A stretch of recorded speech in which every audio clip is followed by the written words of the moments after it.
Coverage you can count on. This is a Storm Team 9 special, keeping you safe in a storm. Sponsored by Alpha Insurance, Magnolia Manor, and the Columbus Health Department. This is not potential. This is not possible. This is a tornado that's down on the ground, a tornado emergency for Lee County as this tracks off to the east-northeast at about 40 miles per hour. Good evening, everyone, and welcome to our Storm Team 9 special presentation, Keeping You Safe. Over the course of the next half hour, we'll take a look back at the active past several months of severe weather in the valley, from tropical systems to tornadoes, and with a special focus on the March 3rd tornado outbreak. You'll also get some tips that'll help keep you and your family safe ahead of the next storm, as well as a look ahead to what the summer may have to offer. But first, a look at where things stand now with our spring severe weather season. Now, you're looking at a map of tornado counts across the United States for the year. You probably noticed the bullseye of those high tornado numbers in Mississippi, Alabama, and Georgia. This area is collectively known as Dixie Alley, which also includes parts of Arkansas, Louisiana, and Tennessee. Our area also has the distinction of having a higher percentage of strong, long-track tornadoes. Thankfully, back on April 19th, tornadoes weren't a concern here in the Chattahoochee Valley. We escaped without a single tornado warning being issued as the main ingredients didn't come together that night. One thing that we did see, though, flooding. Thunderstorms trained or moved in like train cars over the same places in Lee, Harris, and Troup counties, leading to flash flooding and washed out roads. Just 5 days before severe weather threatened on Sunday, April 14th, Storm Team 9 was on air early in the morning tracking damaging winds and tornadoes throughout Russell, Muskogee, Harris, and Talbot counties. And there's, I would say, potential at least for maybe a small spin-up tornado or something like that from Harris County through Muskogee County within the next 10 to 15 minutes. The National Weather Service surveyed 2 EF0 tornadoes, including one in Columbus that caused damage to the Citgo gas station. Structural damage otherwise was pretty minor, with dozens of trees knocked down across the valley. Those severe weather events paled in comparison, though, to what happened on March 3rd. On a Sunday afternoon, 7 tornadoes impacted the valley, with 4 of those considered strong or violent, rated EF2 or higher. Tornadoes impacted parts of Barber, Bullock, Stewart, Taylor, Macon, Lee, Muskogee, Harris, and Talbot counties. The strongest storm of the day was an EF4 monster that was on the ground for almost 70 miles, taking 23 lives and leaving behind tremendous damage along its path. Me and Taylor, we went in the bathtub and we put our head down, and then the next minute I know I see the roof coming off, and I don't know what happened after that. I don't know if I passed out, but that's all I remember.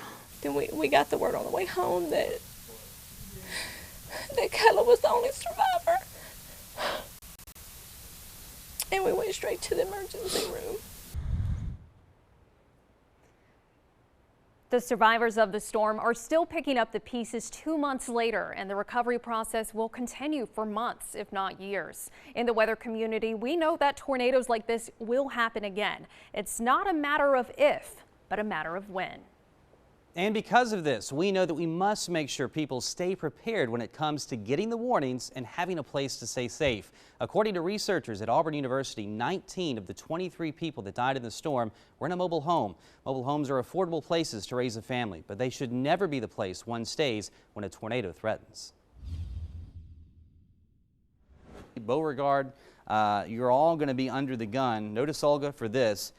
If this storm continues this track, you have time now. You are not under a warning now.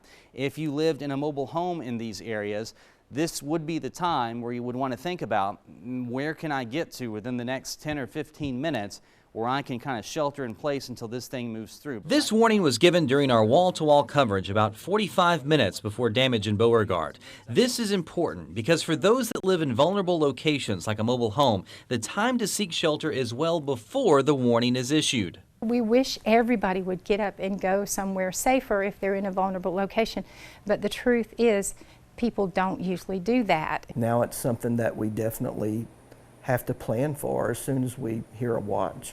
Jordan Malik, his wife and daughter, were seeking shelter in their mobile home in Beauregard when the second tornado of the day crossed into Lee County. I've lived through tornadoes before, and I told my wife, I said, that's it, it's coming. The experience was terrifying. The family lost parts of their roof, had damage to the siding, and had many downed trees on their property. I honestly thought in my mind, I'm like, we're going to be flying through the air any minute now. You're in that dark closet and you don't know what's going to happen. You don't know if you're going to be living in a few minutes. Jordan said the experiences have empowered him to rethink their safety plan, making sure to always evacuate to another shelter. He says for them, a hotel or shelter on Auburn's campus is the only option now, since they have to take their pets with them. He's also looking into options for an underground shelter on his property, something close and more convenient. If your family's life is at risk, you're going to do everything you can to save them. In the weather community, we know the violence these storms can bring to the table, sometimes in a short amount of time. It went from a fairly weak tornado to a killer, violent tornado fairly quickly. In a tornado situation, you just don't have the time. And so we're trying to figure out the best way to get shelters that are within steps of someone in these areas. Senator Jones is one of several politicians exploring options on a state and federal level that may be able to get shelters to vulnerable areas. Unfortunately, even if grants are available for those kinds of shelters, you still have to pay the cost of it up front and may not be reimbursed for the full amount. And while the university, some churches, and other private businesses provide a great service by opening their doors when the watch comes out, many folks either don't know or don't take advantage of that shelter. It's really difficult to make sure that we get everybody to take appropriate action, and that's because of their experience. They have lived through these plenty of times before and nothing really happened. That's the culture people all across the warning process are trying hard to change. I think sometimes, we're scientists, we're meteorologists, we think we know all the answers. And I think part of it is we need to go to where the folks are, and we need to communicate, and we need to ask them, like, what ways can we better communicate? What ways can we better reach your family? To the people listening that live in mobile homes, and it's no knock against mobile homes because I live in one, but please try to get yourself to a safe place. Now, for those thinking about the public shelter option, one shelter that holds around 90 people would cost about $150,000. Now, to have enough space to include all 154,000 residents of Lee County, well, that would take a taxpayer investment of more than $250,000. Not a viable option financially. Yeah, and we continue to concentrate on those vulnerable locations because most tornado deaths occur in these structures. And for others that are sheltering in place, here's what you need to know. In a house, a small room, or the lowest floor near the center and away from windows is the best bet. You'll want to protect your head and your body from flying debris when you're in the safe place. You must think about your safe place wherever you go during the day, at work, at school. The same rules still apply in a church. You'll want to make sure that you're out of the sanctuary and in smaller rooms like a bathroom or interior classrooms, cars, trucks, vans, SUVs, and never places during a tornado warning. When you follow these rules, surviving a tornado is much more likely. This is very true for the Morrison family in Stewart County after they took a direct hit from an EF2 tornado. Chief Meteorologist Derek Kincaid was on the ground a few days before and walked us through their experience. Once again, right off County Line Road in Stewart County, we are inside the home of Winston and Julie Morrison. This home hit by an EF2 tornado, the same tornado that hit Eufaula, tracked across the river and tracked through Stewart County. I was going to walk you through the house here and show you what's going on. We're in the kitchen and dining room area now. The roof is gone. It's all open air through here, and you can see there's numerous things that have been blown around. They've also started the cleanup process as well around here, but we'll walk you back into the living room here. You can actually see behind me where the roof has caved in into a little bit of a V point right here, and this is not a room we ever suggest people to be in. We want people in a much smaller room because of this very thing. If you look over here, you can see the doors, the front doors, the glass has been blown out. That glass flying around inside the house, outside the house. That's why we want you in a room that doesn't have any windows, that doesn't have that glass. Now, if you follow me through here, we'll be careful ducking under some of the wood that's fallen down from the ceiling. This was the safe place for the Morrisons. This hallway, this little enclosure right here, they gathered in here with their 3 dogs bent down, hunkered down. They said they had pillows and blankets and things all around them, and this is where they rode out the tornado. Now, when we go out in the community, many folks ask us where our safe place might be. As you might have guessed, the studio here is an awful place to be. It's too large a room. There are too many hanging lights. Now, our lowest floor bathrooms, they check all the boxes. Small rooms on the lowest floor with no windows. Now, back on April 19th, 2009, we had to get off the air and seek shelter here as a tornado passed through Midtown. It passed about a quarter of a mile here from our location. Now, we know that you want the earliest possible warning of severe weather. That's why you'll see days highlighted on our 9-day forecast that are expected to make an impact weather-wise.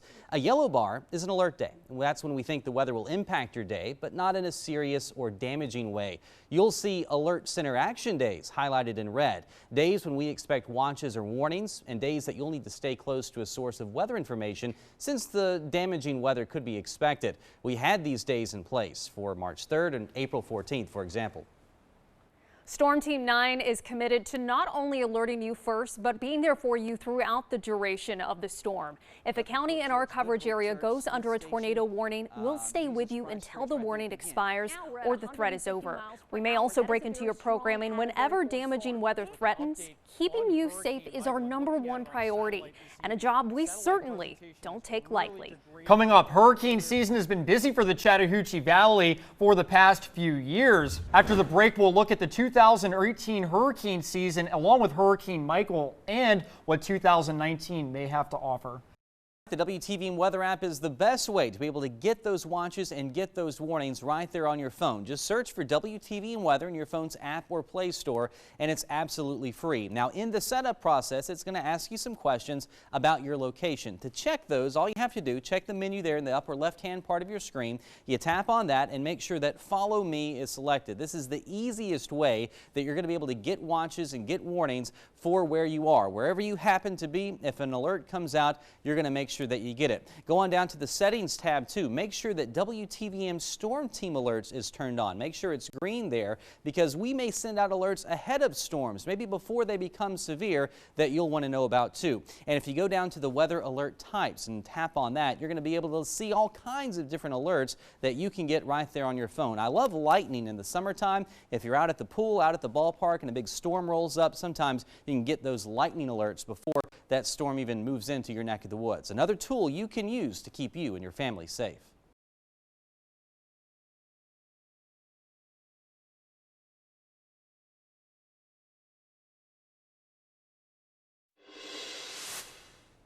Now, the 2018 Atlantic hurricane season was one of the most active years, or more active years, over the past decade, with 15 named storms, 8 of those hurricanes and 2 major hurricanes. Florence and Michael were the most destructive, causing nearly $50 billion in damage. Hurricane Florence, a slow-moving storm, wreaked havoc on the Carolinas, bringing devastating flooding along the coast and farther inland too. Tropical storms Alberto and Gordon also brought heavy rain and gusty winds to the valley, though Hurricane Michael remains the most infamous. Hurricane Michael broke records as the first Category 5 storm to ever make landfall in the Florida Panhandle. The National Hurricane Center recently conducted a post-storm analysis and determined Michael actually had max sustained winds at 160 miles per hour, upgrading it to a Category 5 versus its original classification as a strong Category 4. This upgrade made Michael the first Category 5 storm to strike the U.S. mainland since Hurricane Andrew in 1992. 16 people died from Hurricane Michael, with an additional 43 indirect fatalities in Florida. The most catastrophic damage occurred in the eastern eye wall of the powerful storm, which moved directly over Panama City and Mexico Beach. One of the county commissioners came in and briefed us. His words were, "I'm not going to sugarcoat this. It's been catastrophic damage. You can't go home." This little lazy community, beach community, somebody doesn't get the trash picked up, that's a big deal, so they call me. And now all of a sudden I'm faced with a city, a devastated city. The storm packed a punch of 100+ mile-per-hour winds even farther inland in southeast Alabama and southwest Georgia, with significant wind damage closer to home in Cuthbert and Albany. The National Hurricane Center has a set of names that are cycled every 7 years, and the letters are alternate for each gender each new season. If all the letters of the alphabet are used during the season, then the National Hurricane Center starts over with the Greek alphabet. The names Florence and Michael were recently retired after the 2018 hurricane season. Harvey, Irma, Maria, and Nate were all retired after the active 2017 season as well. Researchers at Colorado State University recently released their 2019 Atlantic hurricane season outlook. The upcoming season looks slightly below average with 13 named storms, 5 of those predicted to be hurricanes. The Atlantic hurricane season begins June 1st and lasts through November 30th. August and September are the peak months for tropical development in the Atlantic basin, but Michael alone proves that powerful hurricanes can occur outside of the most active months too. After the break, a look at the approaching summer season and what threats typically impact the Chattahoochee Valley. But first, Lauren is here with a look at how you can keep track of tropical systems on the app this summer and fall. With hurricane season, you want to make sure you have the WTVM weather app in your arsenal to track any potential tropical systems coming towards the Chattahoochee Valley. Once you open up your app, which you can download from the App Store or the Google Play Store, you go down to the bottom right corner and select the radar tab. So by doing this, you can get satellite or radar views of any current storms. Right now, there's one going on in the Indian Ocean. So we can track that right now and look at the projected path of this storm as it moves through the Indian Ocean. So all you have to do to add in the track is to go to this little button right here with the 3 dots, and this will help you to put that overlay of a storm track. So you go to the storm symbols tab, tap and drag the tropical tracks to your key here. And then you click on the tropical track icon, which is a hurricane icon, and it will pull it up for you here on the map. So not only do you have the satellite view, but you can click here on the track at different points and see what the wind speeds are forecasted for this storm and what strength the hurricane could potentially be. So this is a great asset to have during hurricane season.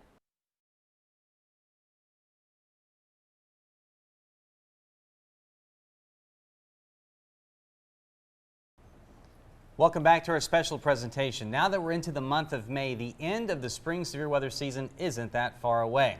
We're already seeing summer-like temperatures in the forecast, and it's important to remember what summer can bring weather-wise, other than the run-of-the-mill heat and humidity. On any given afternoon, pop-up showers and thunderstorms can be in the forecast, and these can carry over their own sets of problems. Throughout the summer, tornadoes are rare outside of tropical systems. Microbursts, hail, and flooding are all summertime threats as well. Now, for a storm to be considered severe, it must have winds of 58 miles per hour or higher, or hail the size of a quarter or larger. You might hear us call these damaging storms, since they have the highest potential to knock down trees or tree limbs, cause power outages, or create unsafe driving conditions. Severe thunderstorm warnings should be taken seriously. Move indoors, away from windows, and be ready to get to a sturdier shelter at a moment's notice should conditions quickly change.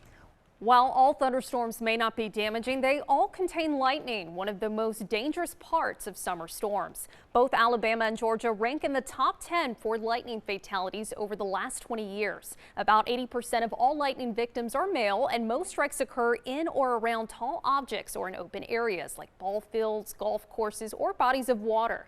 Safety tips are simple. Go inside and stay away from windows the first time you hear thunder or see lightning. Summer thunderstorms can drop a lot of rain in a short period of time, leading to flash flooding. Flooding is the #2 ranked weather killer in the United States, with more than half of deaths occurring when people drive into flood waters. It's especially dangerous at night when folks aren't able to see the road below. It may be there, it may not be there at all. The motto when it comes to flooding: turn around, don't drown. Flooded drainage ditches also pose a hazard for children when playing outside after storms. And that just about does it for us here tonight. We want to thank you guys for joining us, and I hope you learned some information that will keep you and your family safe and help you understand the kinds of threats we face from natural disasters, and of course, figure out a plan to keep you and your family safe. We know that it's not a matter of if a major severe weather event will strike the valley again, but when. Our hope is that you're prepared in the face of these threats, sticking with Storm Team 9 as the team that can alert you first. That's right. We hope that we can be your safest place in the storm. Good night.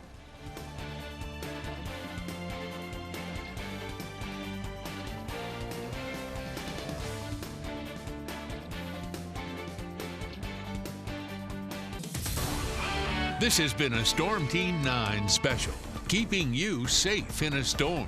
Sponsored by Alpha Insurance, Magnolia Manor, and the Columbus Health Department.